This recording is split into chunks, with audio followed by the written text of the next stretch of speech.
हम smart city है, वो स्मार्ट सिटी के तौर पर हम धूल और मिट्टी देख रहे हैं। देश की जनता को दिखाया सोना जाता है, बेचा कूड़ा जाता है। नरेंद्र मोदी जो कि देश के प्रधानमंत्री हैं, उनकी शक्ल दिखा करके ऐसे निगम पार्षद, ऐसे नेता, ऐसे विधायक, ऐसे सांसद जिता दिए जाते हैं जो बाद में देश के लिए और उस क्षेत्र के लिए कूड़ा ही साबित होते हैं। स्वामी विवेकानंद जी की एक फेमस कोट मुझे याद आ रही है, just because something is difficult doesn't mean you should not try, it means you should just try harder. लेकिन यहाँ गांधीधाम में आकर के पता लगा कि यहाँ के बीजेपी के नेता इस कोट को करप्शन के तौर पर ले रहे हैं। करप्शन करो तब है, भले ही और मेहनत करो और मिलेगा।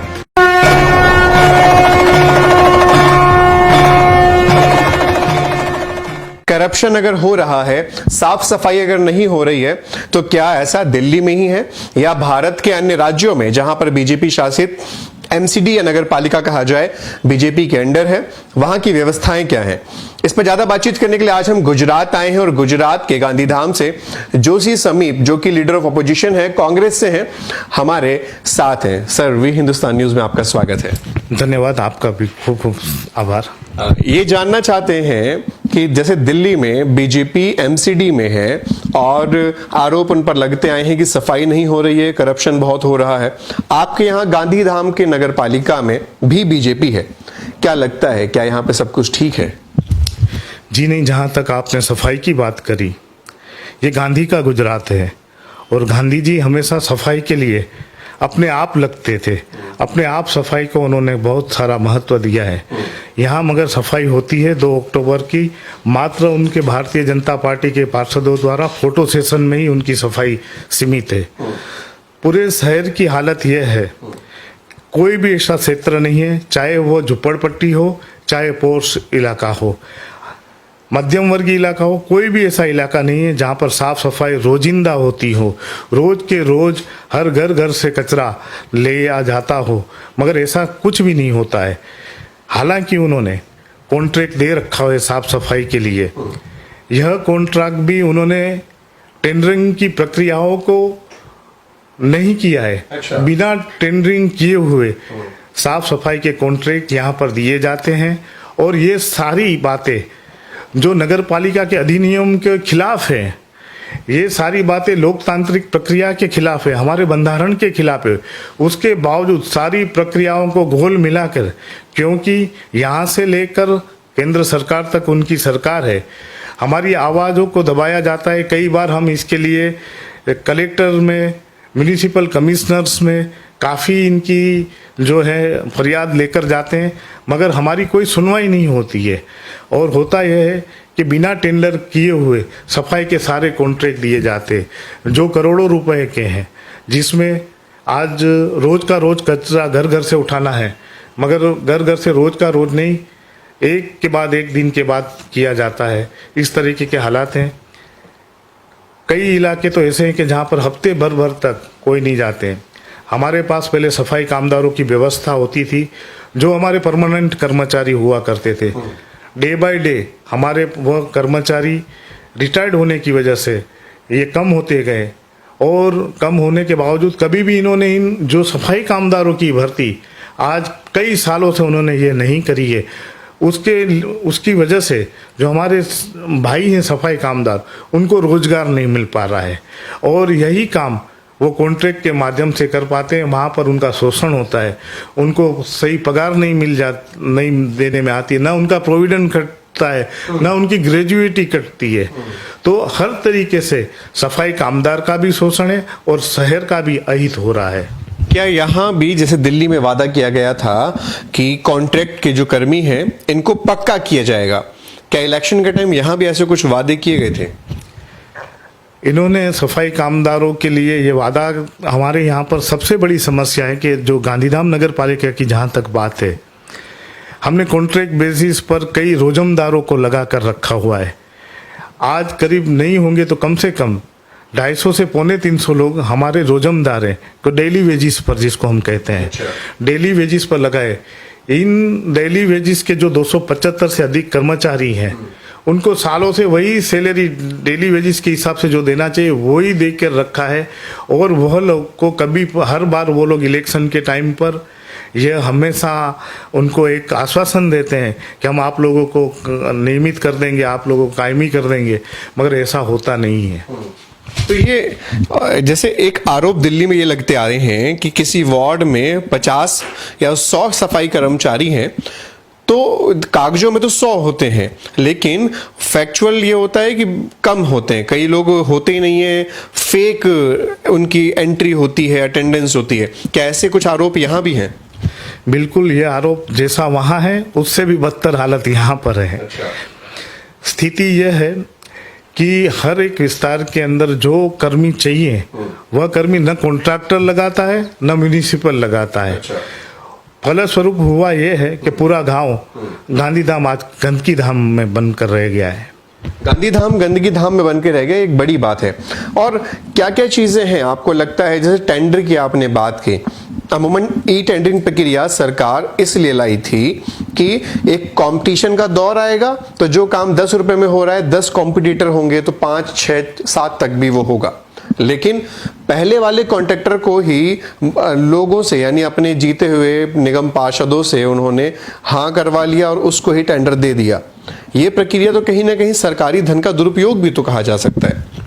बिल्कुल, सरकारी धन का दुरुपयोग हर तरीके से है। पहली बात तो हमारे यहाँ पर म्यूनिसिपल एक्ट में यह जोगवाई है कि 5 लाख से अधिक रकम का कोई भी काम होगा तो उसका ई टेंडर होगा। यह लोग ई टेंडर न करते हुए सीधे सीधे काम किसी भी हमारे गांधीधाम के अदानी अंबानियों को सीधे सीधे दे देते हैं। अच्छा। जो उनके मन मानिते लोग हैं, उनके पार्षद के साथ सेटिंग वाले जो लोग हैं, उनको ही डायरेक्ट दिया जाता है। और बड़ा दुखद बात यह है कि इनकी सारी की हम लोग बात करते हैं तब भी ऑफिसर्स लोग इतने डरे हुए हैं, इतने घबराए हुए हैं कि वह लोग भी हमारा साथ नहीं देते हैं, सत्य का साथ नहीं देते। उसकी वजह से ये प्रक्रिया दिन प्रतिदिन गंभीर बनती जाती है। चलिए, ये तो सफाई की बात हुई। अगर बात की जाए यहाँ की शिक्षा की, तो क्या लगता है, वो भले ही नगर पालिका के अंदर यहाँ आता हो या ना आता हो, लेकिन अगर बात की जाए शिक्षा की, प्राइमरी स्कूल की गांधीधाम में क्या हालत है? गांधीधाम के भीतर सरकारी जो स्कूलें हैं उसकी बिल्डिंग की स्थिति हो, चाहे उनके स्टाफ की बात हो, बद से बदतर हालत है। इतनी बुरी हालत है बिल्डिंगों का। प्रीमाइसिस आप देखें, न उसमें बच्चों को पीने के लिए पानी की व्यवस्था है, न उनके कोई शौचालय की व्यवस्था है अच्छे। इवन पूर्ता स्टाफ भी नहीं, जिनको बोलते हैं स्टाफ की कमी है वहाँ पर। और ये राज्य सरकार के अंतर्गत आता है। राज्य सरकार ने प्राइवेटाइजेशन को इतना महत्व दे दिया है, इसकी वजह से जो सरकारी भर्तियां हैं, चाहे शिक्षकों की हो, प्रोफेसरों की हो, या फिर शारीरिक शिक्षण के संबंधी जो भी टीचर होते हैं, अलग अलग म्यूजिक टीचर होते हैं, इन सारी प्रक्रियाओं को कई सालों से बंद कर दिया है। जो भी लोग इसमें आ रहे हैं उन्होंने अपनी कई सारों जगह पर हालत ये है, हमारे जहाँ तक पूरे डिस्ट्रिक्ट की और हमारे क्षेत्र की बात करूँ तो कोई सी भी स्कूल में पूर्ता जो स्टाफ होना चाहिए, जहाँ अगर मान लो कि वहाँ पर 500 बच्चे पढ़ रहे हैं और वहाँ पर 10 शिक्षकों की आवश्यकता है, तो वहाँ पर 10 के बजाय वहाँ पर 4, 3, 2 इस तरीके के टीचर्स हैं। यह स्थिति पूरे सरकारी एजुकेशन की है। जब टीचर ही नहीं होंगे तो पढ़ाई क्या होगी, ये जाहिर सी बात है, समझने वाली बात होगी। अगर बात की जाए, स्ट्रीट लाइट लगाने का काम भी नगर पालिका का होता है। यहाँ गांधीधाम में स्ट्रीट लाइट को लेकर के क्या हर जगह उजाला है, किसी प्रकार की कोई समस्या नहीं है? यहाँ पर हमारे यहाँ स्ट्रीट लाइट का काम नगर पालिका देखती है। और नगर पालिका, जैसे आप जानते हो कि हमारे गुजरात में सबसे बड़ा त्योहार नवरात्रि का होता है, जिसमें हम रात भर हमारे शहर के लोग अपने अपने बस्ती में छोटे छोटे डांडिया रास गरबा करते हैं। स्थिति यह है कि पूरे विस्तारों के अंदर जहाँ पर लाइट लगी हुई है वो बंद हालत में, लोग काफ़ी अंधकार जैसा है, इनके पास न कोई व्यवस्था है कि उसको रिपेयर किया जाए। जबकि अब आने वाले दिनों में दिवाली भी आने वाली है, तो कई सारे ऐसी जगह है जहाँ पर अंधकार बना हुआ है, लाइट लगी होने के बाद उसका समय पर रिपेयर न होना, उनको नया सामान न देना, बिगड़ गई हो तो नया सामान न देना, ये सारी। हाँ, हालांकि हम उसकी जो खरीदारी है, बिजली की जो हमारी लाइट्स हैं, उनका जो इक्विपमेंट्स जो भी हमको चाहिए वो हम बराबर खरीदते हैं। अच्छा, मगर लोगों को उसका फायदा नहीं पहुंचता है। खरीदने वाले सामान में देरी नहीं की जाती? बिल्कुल नहीं। क्या कारण है इसका? सबसे बड़ा कारण यह है कि ये सारी जो चीज़ें खरीदी जाती है वो ऑन रिकॉर्ड ही खरीदी जाती हैं। वाकई में वो रिकॉर्ड जो स्टोर में आनी चाहिए वो स्टोर में हमारे नगर पालिका की नहीं आती है। ये भी एक बड़ी बात है। करप्शन जैसे कि हम बात कर रहे थे सिर्फ दिल्ली में ही नहीं, यहाँ भी देखने को मिल रहा है। और समीप जी से अच्छा इसे और कौन बता सकता है। बात की जाए अगर सड़कों की स्थिति कैसी है यहाँ पे? गांधीधाम हमारा पूरा गड्ढे धाम में कन्वर्ट हो गया है। कोई ऐसा रास्ता नहीं हो जहाँ पर गड्ढे न हो, और कोई ऐसा रास्ता नहीं है जहाँ पर आप व्हीकल से तो क्या, मगर आप जो है पैदल से भी चलना आप लोगों के लिए मुश्किल हो जाए। ऐसी परिस्थिति जब सबसे बड़ी दिक्कत होती है इन गड्ढों की वजह से, जब बारिश का समय आता है और इनमें पानी भर जाता है तो खूब सारे एक्सीडेंट्स होते हैं और लोगों को काफ़ी परेशानी होती है उनकी वजह से। अच्छा, क्या किसी प्रकार के नए टैक्स इस बार लाए गए हैं या क्या पुराने टैक्सों में किसी प्रकार की वृद्धि की गई है? जहाँ तक गांधीधाम नगर पालिका का है, हमने मूल्य आधारित एक टैक्स पद्धति है पूरे गुजरात में चलती है, उसको हमने एडॉप्ट किया है। यह जो नीति है टैक्स की बड़ी अन्यायी है, लोगों के साथ बड़ा अन्याय करते हैं। इसके लिए हमने 2 दिन तक आंदोलन भी किया था। यह ऐसी पद्धति है टैक्स की कि जिसमें हर साल 10% टैक्स बढ़ता जाता है, साथ में न भरने पर 18% ब्याज वो लोग लेते हैं।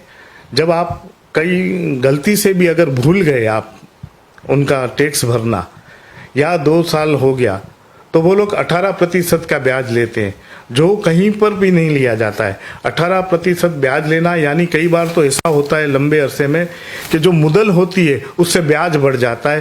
तो गांधीधाम नगर पालिका, यहाँ कोई भी ये स्वायत्त संस्थाओं का काम लोगों को सेवा देना है, न कि उनसे कमाने का।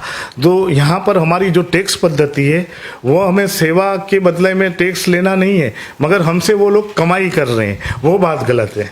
एक चीज और भी है, जो व्यक्ति टैक्स दे रहा है अगर उसके घर के बाहर सड़क टूटी है तो ऐसा भी तो क्या प्रावधान होना चाहिए कि अगर इतने दिन में नहीं बनती है तो सरकार पर भी 18% टैक्स लगना चाहिए, जुर्माना लगना चाहिए। आपकी बात बिल्कुल सही है, मगर होता क्या है कि ये लोग लेने वाले में से देने वालों में से नहीं है। तो ये लोग टैक्स ले तो लेंगे, उस पर जुर्माना भी ले लेंगे, मगर उन पर कोई जुर्माना नहीं है। वो चाहे लोगों को सेवा दे चाहे न दे। समीप जी की इस बात से स्वामी विवेकानंद जी की एक फेमस कोट मुझे याद आ रही है, just because something is difficult doesn't mean you should not try, it means you should just try harder. यानी जीवन में अगर कुछ असंभव है तो डरना नहीं है और ज्यादा अधिक मेहनत करनी है, आपको ज्यादा हासिल होगा। लेकिन यहाँ गांधीधाम में आकर के पता लगा कि यहाँ के बीजेपी के नेता इस कोट को करप्शन के तौर पर ले रहे हैं। करप्शन करो, टफ है भले ही, और मेहनत करो और मिलेगा। क्योंकि यहाँ की सड़कों पे जब हम चले तो हमें सड़क कम, मिट्टी और धूल ज्यादा दिखी। इसके पीछे क्या कारण है?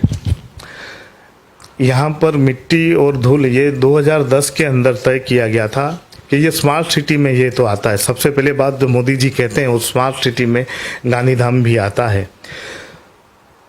पिछले 7 सालों से ये गांधीधाम का स्मार्ट सिटी के बारे में कोई काम हुआ नहीं है। अच्छा। इस शहर को स्मार्ट सिटी की एक क्राइटेरिया यह भी होती कि उसको डस्ट फ्री करना है। आपको उन जहाँ पर भी प्लॉट एरिया से आपका रोड एरिया है उसके बीच में पेवर ब्लॉक लगने चाहिए, और ये हर जगह करना है, पूरे गांधीधाम में करना है। इसको डस्ट फ्री शहर बनाना है। मगर होता क्या है कि केवल कहीं पे लगाते हैं फिर निकालते हैं, लगाते हैं निकालते हैं, मगर नए नए इलाकों में नहीं जाते। इस वजह से आज की तारीख में ये आधे से ज़्यादा गांव जहां पर पेवर ब्लॉक नहीं लगे हैं और ये शहर डस्ट फ्री नहीं हो सका है। तो डस्ट फ्री होगा भी कैसे? क्योंकि परचेजिंग के लिए बड़े ललाहित रहने वाले नगर पालिका के जो नेता हैं, परचेजिंग कागजों पर तो कर रहे हैं लेकिन सड़कों पर ऐसा कुछ होता नजर नहीं आ रहा है। अच्छा, एक बहुत महत्वपूर्ण मुद्दे पे बात करना चाहूंगा क्योंकि इस बार दिल्ली की राजनीति उस पर बहुत गर्मा रही है। तो क्या ऐसा यहां भी कुछ है? जब भी लोग घर बनाते हैं तो बिल्डिंग विभाग के जेई उनके यहां पहुंच जाते हैं और उन्हें डराते हैं कि आपका घर तोड़ दिया जाएगा और उनसे पैसे की उगाही करते हैं, जबकि अगर कोई एक अच्छा नियम आ जाए तो पब्लिक नगर पालिका से उस नियम के तहत परमिशन ले ले, नगर पालिका को उसकी फीस दे दे। लेकिन दिल्ली में जेई यानी बिल्डिंग डिपार्टमेंट के जो जेई हैं वो करप्शन कर रहे हैं लोगों को डरा के। क्या यहाँ भी कुछ ऐसा है कि घर बनाने पर या बिल्डिंग बनाने पर करप्शन का कुछ मामला? ये सार्वत्रिक है। जहाँ तक गांधीधाम का प्रश्न है, गांधीधाम का जो है गांधीधाम डेवलपमेंट अथॉरिटी है, वह केंद्र सरकार के कानून से बना हुई संस्था है। वह राज्य सरकार के भीतर आती है मगर उसका कानून अपना है। तो उसमें जो काम करने वाले जो भी कानून उनके हैं वो उनकी खुद के ही बॉडी में बना करके करते हैं। वो जितनी परमिशंस देते हैं उतने ऑक्यूपेंसी नहीं देते हैं। बजाय इसके तो इसकी वजह से क्या होता है कि वह लोग परमिशन देने में और ऑक्यूपेंसी देने में बहुत ही रेसिडेंशियल जो आम आदमी है वो बड़ा परेशान होता है और उनका जो एक घर बनाने का सपना रहता है वो सपना बनकर ही रह जाता है। ऐसी हालत है। और करप्शन की हालत जहाँ तक ये म्यूनिसिपल में नहीं आता है ये क्षेत्र, मगर करप्शन वहाँ पर भी ज़बरदस्त है। तो करप्शन वहां भी जबरदस्त है और जाहिर सी बात है ये करप्शन नहीं होना चाहिए, क्योंकि अमूमन मोदी जी का एक जो कहने वाली बात है कि गांधीधाम स्मार्ट सिटी है, वो स्मार्ट सिटी के तौर पर हम धूल और मिट्टी देख रहे हैं। और एक चीज और जो बार बार हम कहते आ रहे हैं, देश की जनता को दिखाया सोना जाता है, बेचा कूड़ा जाता है। इसी बात को ही हम अगर बीजेपी पे लागू करें तो नरेंद्र मोदी जो कि देश के प्रधानमंत्री हैं उनकी शक्ल दिखा करके ऐसे निगम पार्षद, ऐसे नेता, ऐसे विधायक, ऐसे सांसद जिता दिए जाते हैं जो बाद में देश के लिए और उस क्षेत्र के लिए कूड़ा ही साबित होते हैं। वे हिंदुस्तान न्यूज में आपने आज देखा किस प्रकार से हमने गांधीधाम की समस्याओं पर भी बात करी। जोशी समीप जी हमारे साथ थे। बात करते रहेंगे इस मुद्दे को लेकर के लगातार। फिलहाल वे हिंदुस्तान न्यूज से जुड़े रहे आप। मैं मनीष तिवारी, गांधीधाम, गुजरात।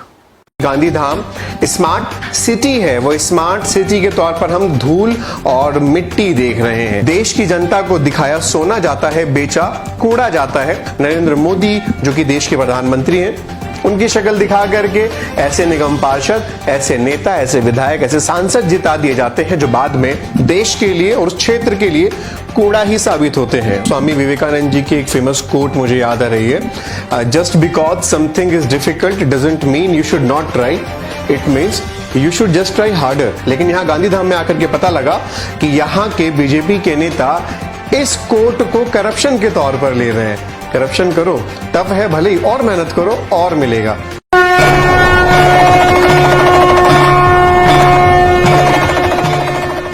करप्शन अगर हो रहा है, साफ सफाई अगर नहीं हो रही है, तो क्या ऐसा दिल्ली में ही है या भारत के अन्य राज्यों में जहां पर बीजेपी शासित एमसीडी या नगर पालिका कहा जाए बीजेपी के अंडर है, वहां की व्यवस्थाएं क्या हैं? इस पर ज्यादा बातचीत करने के लिए आज हम गुजरात आए हैं और गुजरात के गांधीधाम से जोशी समीप जो कि लीडर ऑफ अपोजिशन है, कांग्रेस से हैं, हमारे साथ हैं। सर, वी हिंदुस्तान न्यूज में आपका स्वागत है। धन्यवाद, आपका भी खूब खूब आभार। ये जानना चाहते हैं कि जैसे दिल्ली में बीजेपी एमसीडी में है और आरोप उन पर लगते आए हैं कि सफाई नहीं हो रही है, करप्शन बहुत हो रहा है। आपके यहाँ गांधीधाम के नगर पालिका में भी बीजेपी है, क्या लगता है क्या यहाँ पे सब कुछ ठीक है? जी नहीं, जहाँ तक आपने सफाई की बात करी, ये गांधी का गुजरात है और गांधी जी हमेशा सफाई के लिए अपने आप लगते थे। अपने आप सफाई को उन्होंने बहुत सारा महत्व दिया है। यहाँ मगर सफाई होती है 2 अक्टूबर की मात्र उनके भारतीय जनता पार्टी के पार्षदों द्वारा फोटो सेशन में ही उनकी सफाई सीमित है। पूरे शहर की हालत यह है, कोई भी ऐसा क्षेत्र नहीं है, चाहे वो झुपड़पट्टी हो, चाहे पोर्स इलाका हो, मध्यम वर्गीय इलाका हो, कोई भी ऐसा इलाका नहीं है जहाँ पर साफ सफाई रोजिंदा होती हो, रोज के रोज हर घर से कचरा ले आ जाता हो, मगर ऐसा कुछ भी नहीं होता है। हालांकि उन्होंने कॉन्ट्रैक्ट दे रखा है साफ सफाई के लिए।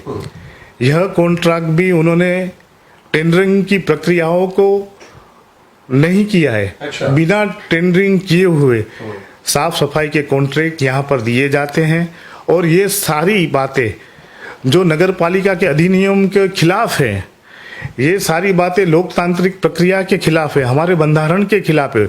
उसके बावजूद सारी प्रक्रियाओं को घोल मिलाकर, क्योंकि यहाँ से लेकर केंद्र सरकार तक उनकी सरकार है, हमारी आवाज़ों को दबाया जाता है। कई बार हम इसके लिए कलेक्टर में, म्यूनिसिपल कमिश्नर्स में काफ़ी इनकी जो है फरियाद लेकर जाते हैं, मगर हमारी कोई सुनवाई नहीं होती है। और होता यह है कि बिना टेंडर किए हुए सफाई के सारे कॉन्ट्रैक्ट दिए जाते हैं जो करोड़ों रुपए के हैं, जिसमें आज रोज का रोज कचरा घर घर से उठाना है, मगर घर घर से रोज का रोज नहीं, एक के बाद